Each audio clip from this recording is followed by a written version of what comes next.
Hi everyone, good morning. আমি মনস্বিতা। আজ চলে এসেছি পরিযায়ীর চোখের নতুন একটি পর্বে। নিউ জলপাইগুড়িতে মামাতো দিদির বাড়িতে আর রোহিণীতে ঝটিকা সফরে দুদিন কাটিয়ে আজ আমরা আবার চলে এসেছি নিউ জলপাইগুড়ি স্টেশনে কুচবিহারে যাওয়ার উদ্দেশ্যে। ঠিক সময় মতো আমাদের গাড়ি স্টেশনে ঢুকতেই আমরাও পায়ে পায়ে এগিয়ে চললাম আমাদের নির্দিষ্ট কামরার দিকে। কামরায় উঠে জিনিসপত্র একটু গুছিয়ে নিয়ে জানলার ধারে বসতেই ঝালমুড়িওয়ালা চলে এলেন আমাদের কামরায়। আর ট্রেন যাত্রায় ঝালমুড়ি খাবো না তাও কি হয়, অতএব দুজনেই হাতে হাতে দুটো ঝালমুড়ির প্যাকেট নিয়ে বসে গেলাম ট্রেন জার্নি উপভোগ করতে। একটু পরেই সময় মতো আমাদের গাড়ি ছেড়ে দিল নিউ জলপাইগুড়ি স্টেশন থেকে। এখান থেকে আমাদের গাড়ি পদাতিক এক্সপ্রেস 9টা 25 মিনিটে ছেড়ে কোচবিহার পৌঁছবে বেলা 11:30টায়।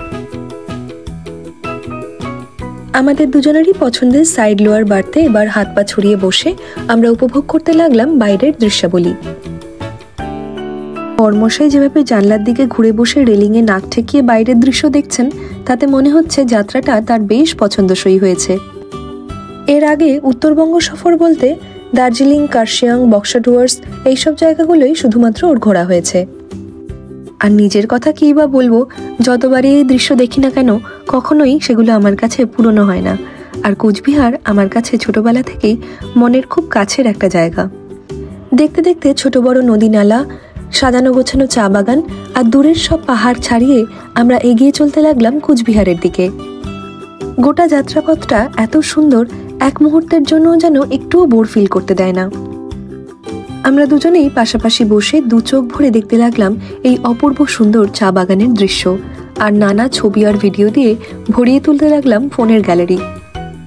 এভাবে সময় কাটাতে কাটাতে একটু পরেই চলে এলো উত্তরবঙ্গের বেশ বড় আর বিখ্যাত নদী তিস্তা নদী। শীতের সময় তিস্তার বুকে জল কিছুটা কমে এসেছে, আর মাঝে জেগে উঠেছে সেই বিশাল বড় তিস্তার চর। নদী পেরোনোর পর ছোট বড় নানা গ্রামগঞ্জ, ক্ষেত খামার পেরিয়ে একসময় আমরা পৌঁছে গেলাম নিউ কোচবিহার স্টেশনে। আমাদের সঙ্গে এবার খুব বেশি মালপত্র না থাকায় দুজনে বেশ তাড়াতাড়ি হেঁটে চলে এলাম স্টেশনের বাইরে। ছোট্ট স্টেশনটা বেশ সুন্দর করে রং করে সাজানো হয়েছে, আর আশপাশটা আগের থেকে বেশ পরিষ্কার বলে মনে হলো। এবার একটু দরদাম করে শেয়ারে বা রিজার্ভ করে আপনার পছন্দ মতো ভাড়ায় আপনি যেতে পারেন শহরের দিকে। আমরাও সেভাবেই একটা টোটো ঠিক করে এগিয়ে চলতে লাগলাম রাজেন তেপথির দিকে। সেখানেই আমার মামা বাড়ি।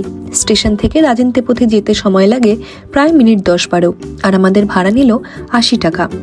মামা বাড়ি পৌঁছে একটু ফ্রেশ হয়ে খাবার খেয়ে একটু রেস্ট নিয়েই আবার আমরা বিকেলের দিকে বেরিয়ে পড়লাম কোচবিহার রাজবাড়ি দেখার উদ্দেশ্যে। বাড়ি থেকে বেরিয়ে অল্প সময়ের মধ্যেই আমরা পৌঁছে গেলাম রাজবাড়ির একদম সদর দরজার সামনে। ভেতরে ঢুকে অন্যান্য পর্যটকদের মতো আমরাও পায়ে পায়ে চলে এলাম টিকিট কাটার জন্য। ভারতীয়দের জন্য 25 টাকা এবং বিদেশিদের জন্য 300 টাকা প্রবেশ মূল্য রয়েছে এখানে। টিকিট কেটে ভেতরে ঢুকে আমরা আরেকবার এগিয়ে গেলাম রাজবাড়ির সদর দরজার দিকে। সেখানে রেলিংয়ের উপর খোদাই করা রয়েছে সিংহ, হাতি এবং তরোয়ালের ছবি সম্বলিত রাজপরিবারের প্রতীক চিহ্ন। বর্তমানে এই রাজপ্রাসাদের সংরক্ষণ এবং দেখাশোনার দায়িত্ব নিয়েছে আর্কিওলজিক্যাল সার্ভে অফ ইন্ডিয়া। বাগানের একপাশে তারই একটি বোর্ড লাগানো রয়েছে। বিকেল যত গড়াচ্ছে রাজবাড়ির ভেতরের মিউজিয়াম আর পাশের বাগানে ঘুরে বেড়ানোর জন্য লোকের ভিড় জমছে ধীরে ধীরে। অনেকখানি জায়গা নিয়ে এই কোচবিহার রাজবাড়ি তৈরি। এর সামনে একপাশে রয়েছে একটি ছোট্ট লেক, আর মাঝ বরাবর চলে যাওয়া রাস্তার দুপাশে রয়েছে বেশ বড় দুটি বাগান, আর রাজবাড়ির পিছনেও রয়েছে মাঝারি সাইজের একটি লন। আমরাও নানা কোণ থেকে রাজবাড়ির এবং নিজেদের নানা ছবি তুলতে তুলতে এগিয়ে চলতে লাগলাম মিউজিয়ামের দিকে। বিকেলের পরন্ত মিষ্টি রোদে অনেকেই বাগানে ঘুরে বেড়াচ্ছেন, আবার অনেকেই বসে আছেন লনের ওপর। কেউ কেউ আবার রাস্তা ধরে সোজা এগিয়ে চলছেন রাজবাড়ির ভেতরের মিউজিয়াম দেখতে যাওয়ার জন্য। রাজবাড়ির গঠনশৈলী দেখলে স্পষ্টই চোখে পড়ে ইউরোপিয়ান আর্কিটেকচারাল স্টাইল, বিশেষ করে ইটালিয়ান রেনেসাঁ স্টাইল, যা 19 শতকে খুবই জনপ্রিয় ছিল। Durbar hall, library, dining room, billiards room আর রাজপরিবারের সদস্যদের বেডরুমস নিয়ে প্রায় 50টিরও বেশি ঘর রয়েছে এই রাজবাড়ির ভেতরে। তবে মেইনটেনেন্স এবং প্রাইভেসির কারণে সব ঘরে ঢোকার অনুমতি নেই পর্যটকদের জন্য। একতলা এবং দোতলার যেসব ঘরগুলিতে রাজপরিবারের সদস্যদের বিভিন্ন ব্যবহার্য জিনিসপত্র এবং প্রাচীন কোচ রাজ্যের বিভিন্ন প্রত্নতাত্ত্বিক নিদর্শন রয়েছে যেসব ঘরগুলিতে, সেখানেই ঢুকতে পারেন পর্যটকরা এবং ঘুরে ঘুরে দেখতে পারেন ভেতরের এই মিউজিয়াম। প্রতিদিন সকাল 10টা থেকে বিকেল 5টা পর্যন্ত খোলা থাকে রাজবাড়ির ভেতরের মিউজিয়াম এবং সংলগ্ন এই বাগান। রাজবাড়ির ভেতরে ছবি বা ভিডিও তোলার অনুমতি না থাকায় আজকের এই ভিডিওতে মিউজিয়ামের কোনো দৃশ্য আমরা দেখাতে পারলাম না। তবে আমরা দুজন প্রায় ঘন্টা দেড়েক সময় নিয়ে ঘুরে ঘুরে দেখেছিলাম এই সংগ্রহশালা।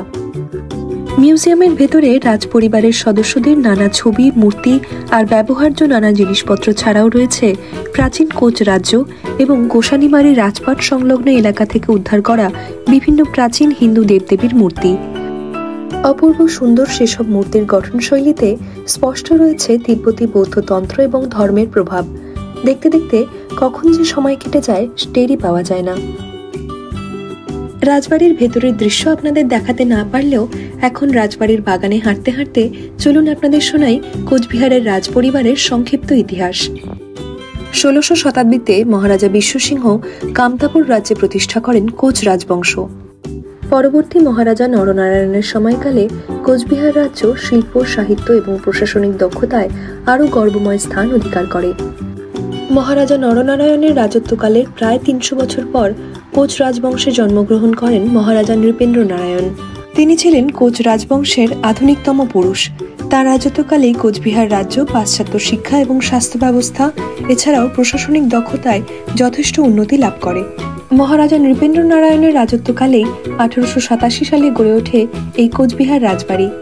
পরবর্তীকালে তিনি বিয়ে করেন ব্রাহ্ম সমাজের অন্যতম প্রতিষ্ঠাতা কেশবচন্দ্র সেনের মেয়ে সুনীতি দেবীকে এবং দুজনে মিলে কোচবিহারকে ক্রম উন্নতির দিকে এগিয়ে নিয়ে যান। পরবর্তীকালে ব্রিটিশ শাসন চলার সময় 1773 সালে ইস্ট ইন্ডিয়া কোম্পানির সঙ্গে একটি সন্ধির মাধ্যমে কোচবিহার রাজ্যটি প্রিন্সলি স্টেট হিসেবে পরিচিত হয় এবং ব্রিটিশ শাসনাধীনে সেমি অটোনমাস স্ট্যাটাস রক্ষা করে যায়।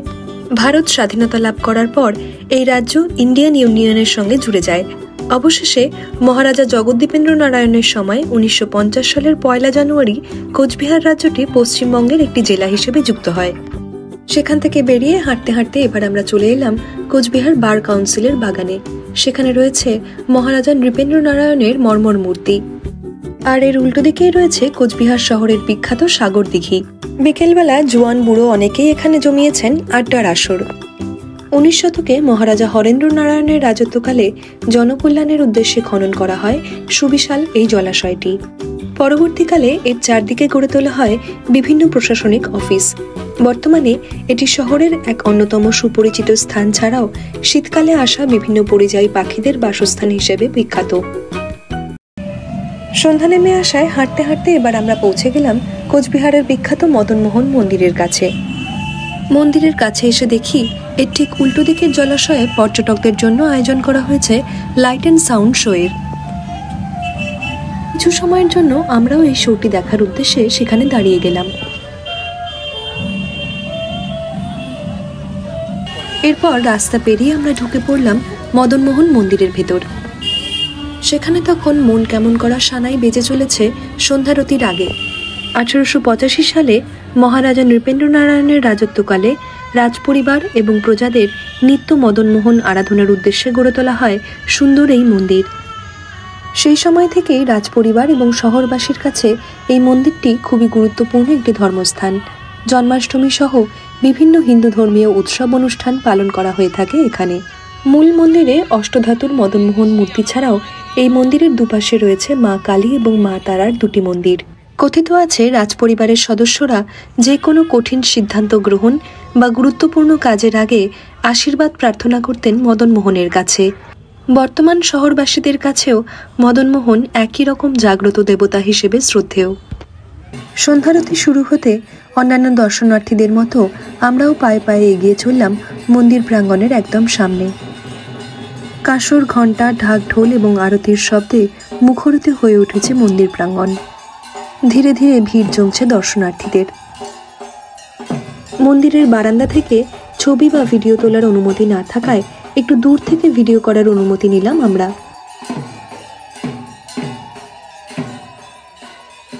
আর বসে বসে এক মনে দেখতে লাগলাম সন্ধ্যারতির অপূর্ব দৃশ্য।